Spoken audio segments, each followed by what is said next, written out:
Now, if you and I ran into Tony Blinken, the Secretary of State, in a bar and fed him 3 or 4 gin martinis of whatever his favorite gin is, and he started spouting the truth, what would he tell us is his, not Joe Biden's, his real goal in Ukraine? That's a tricky question. Blinken hasn't really left enough footprints in terms of what he really believes. I automatically assume that he's a neocon, and that essentially he probably equates being tough with Russia over Ukraine as establishing American or reestablishing American supremacy, basically worldwide. I think that's how neocons argue this kind of issue. They think that this is if we back down from Russia now, I mean, the game is over. And they might be right about that. But the fact is, I would wish to see the game over. And they instead believe that American power, for numerous reasons, including being able to protect Israel by being powerful throughout that region, they believe that this sort of thing is an essential for America in the 21st century. In fact, they wrote a number of papers at the end of the 20th century, basically laying out this premise. Does Blinken, do Blinken and his colleagues, whether they're the Western European globalists or his colleagues that work for him in the White House and in the State Department, still hope to remove Putin from power? Because that seems almost impossible at this point.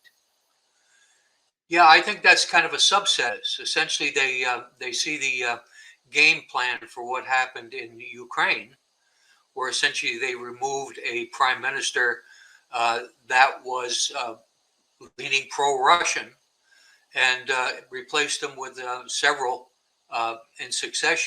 leaders in succession that are pro-Western. So they figured, hey, it worked once, it could work again. Let's make Putin's life and the lives of the Russian people so miserable that they throw this guy out. I think that is at the back of their heads. Doesn't seem to be working to me. It seems like the sanctions are hurting American multinational industries more than they're hurting the average Russian in the street. And if they do hurt the average Russian in the street, those people do not have, even in large numbers, the ability to affect President Putin's tenure in office, do they? No, they don't. I mean, he's guaranteed a term of office that goes on indefinitely. You can quibble about their politics, but the fact is, we Americans have a big problem in terms of introspection. To be able to look at what we're doing that's causing all these problems, and we would not have an energy crisis. We would not have the inflation that's running away. We would not have a lot of American industries in trouble if we hadn't let this go the way it's gone.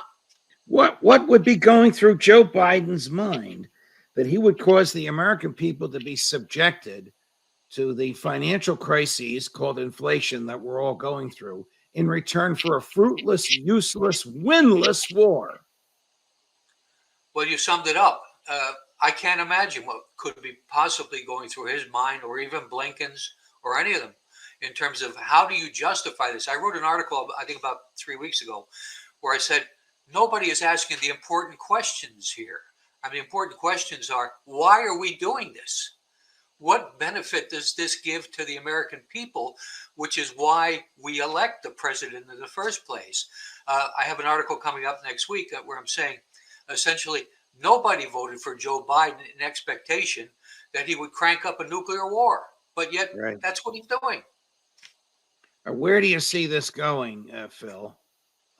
February, March, April, May, June, July, six months in. The Russians have the territory that they want. The president of Ukraine has just fired his chief prosecutor and his head of intelligence. I don't know what that's about, but it can't be a good sign.